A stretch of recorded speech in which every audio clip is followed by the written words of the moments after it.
आज आशी जब सुबह सुबह उठी तो खिड़की के बाहर देखते ही उसका चेहरा मुरझा गया। अरे कहाँ चले गए? कल तो यही थे। इतने महीनों से रोज सुबह दोनों को देखना उसकी आदत सा बन चुका था, और आज जब दोनों अपनी जगह पर नहीं थे तो आशी को कुछ खाली खाली सा लग रहा था। सुबह सुबह बस वो दोनों सामने दिख जाते तो आशी का रोम रोम पुलकित हो उठता था, सुवासित हो उठती थी उसकी आंखें।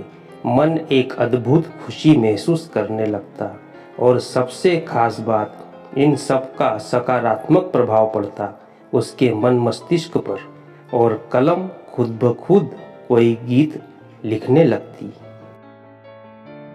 पता नहीं क्या जादू था उन नरगिस फूलों में, बस देखते ही मन मचल उठता।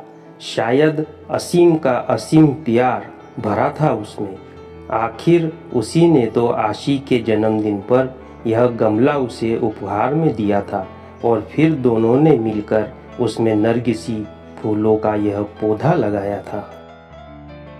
देखो ना आशी, तुम्हारे लिए एक काम सौंप कर जा रहा हूँ। कल ही मुझे कंपनी के एक प्रोजेक्ट के लिए दुबई निकलना पड़ रहा है। बस 6 महीने की ही तो बात है, फिर आते ही झट मंगनी और पट ब्याह। बस तब तक मेरी यादों को इस पौधे में संजोती रहना। असीम को, आशी को बातों में उलझाना अच्छे से आता था। असीम बेशक चला गया था, लेकिन आशी हर रोज बड़े अरमानों से उस पौधे को सींचती रही। आशी की खुशी का उस वक्त ठिकाना नहीं था जब वह एक रोज सुबह उठी और उसने पौधे पर 2 उल खिलते हुए देखे। पीले रंग के थे। दोनों फूल बिल्कुल एक दूसरे से जुड़े हुए थे, आशी और असीम की तरह। आशी रोज उन फूलों को निहारती रहती और असीम को याद करती। आशी की रोज असीम से फ़ोन पर बात होती थी। भला 2 साल से चल रहा प्रेम दूरियों से कैसे कम हो सकता था। इसी प्रेम की शक्ति ने तो उसे क्या से क्या बना दिया था।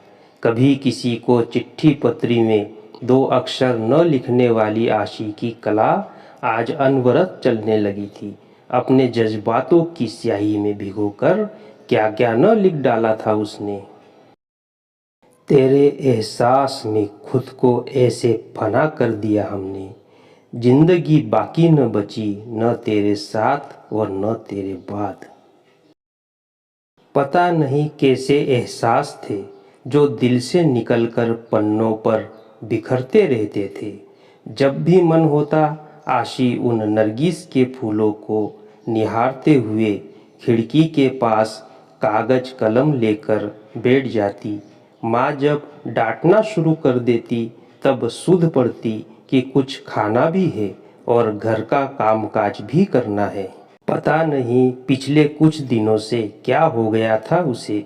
पतझड़ का मौसम आ गया था, फूल मुरझाने लगे थे। माली से चुपकर खाद पानी भी डाला। असीम को फ़ोन पर बताया तो वह भी पहले खूब हंसा, फिर बोला पतझड़ बीत जाने दो, सब कुछ ठीक हो जाएगा। आशी फिर भी आश्वस्त हो नहीं पा रही थी। अब तो बसंत की बहार भी छाने लगी थी। चारों तरफ एक मीठी बयार बहने लगी थी, लेकिन फिर भी आशी को कुछ सही नहीं लग रहा था। आज भी उन फूलों को देखे बिना बेचैनी बढ़ रही थी। आशी कागज कलम फेंक कर बाहर आ गई थी और गमले के आसपास ही चहलकदमी करने लगी। कुछ समझ नहीं आ रहा था कि क्या हो रहा है।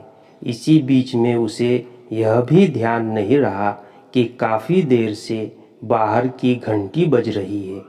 आशी कहाँ खोई हुई हो?